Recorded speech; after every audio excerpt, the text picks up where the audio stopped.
टूट गया बिहार की बिटिया के सब्र का बांध, पहली बार हुई गुस्से में बहुत ज्यादा लाल। समर्थक भी देखकर हैरान, मोदी शाह भी परेशान। आखिर मैथिली ठाकुर के साथ बिहार ये क्या हो गया? बंगाल से लेकर बिहार तक मची सनसनी। बिहार की बिटिया के खिलाफ गंदी चाल हुई बेनकाब।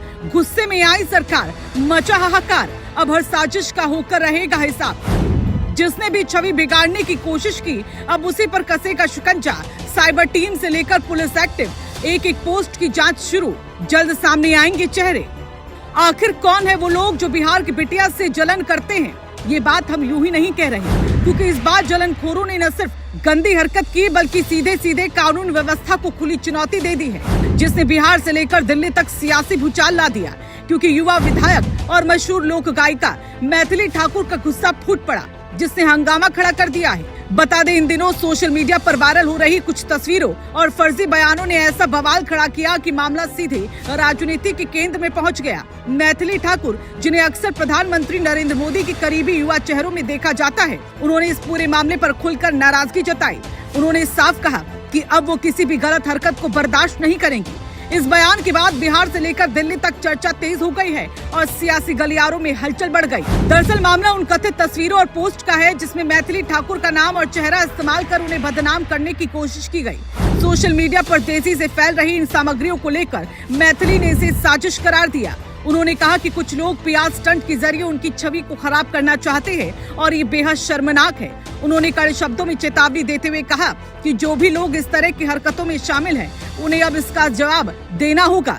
ये पहली बार नहीं है जब किसी नेता के खिलाफ इस तरह की फर्जी सामग्री फैलाई गई हो, लेकिन मैथिली ठाकुर के मामले में इसका असर ज्यादा बड़ा दिखाई दिया। इस पूरे घटनाक्रम के बाद राजनीति भी गर्म हो गई है। बिहार के मुख्यमंत्री सम्राट चौधरी ने इस मामले को गंभीरता से लेते हुए कार्रवाई के संकेत दिए। माना जा रहा है कि पुलिस और साइबर टीम को अलर्ट कर दिया गया, ताकि फर्जी तस्वीरें और पोस्ट फैलाने वालों तक जल्द से जल्द पहुंचा जा सके।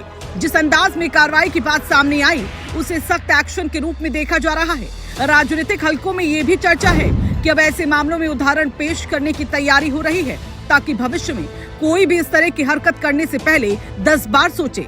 मैथिली ठाकुर का ये गुस्सा इसलिए भी अहम माना जा रहा है क्योंकि वो सिर्फ एक राजनेता नहीं, बल्कि एक बड़ी सांस्कृतिक पहचान भी है। लोक गायिका के तौर पर उन्होंने देश भर में अपनी पहचान बनाई और फिर राजनीति में कदम रखकर एक नई जिम्मेदारी संभाली है। ऐसे में उनकी छवि को नुकसान पहुंचाने की कोशिश सीधे तौर पर उनके सामाजिक और राजनीतिक दोनों करियर पर असर डाल सकता है। यही वजह है कि उन्होंने अब चुप रहने के बजाय खुलकर जवाब देने का फैसला किया और साफ कर दिया कि अब कोई भी उन्हें निशाना बनाएगा तो उसे बख्शा नहीं जाएगा। इस मामले ने एक बार फिर सोशल मीडिया के गलत इस्तेमाल पर बड़ा सवाल खड़ा कर दिया।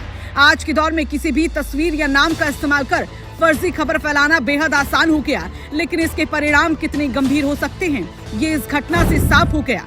अगर जांच में ये साबित होता है कि ये सब जानबूझकर किया गया, तो दोषियों पर कड़ी कानूनी कार्रवाई भी हो सकती है।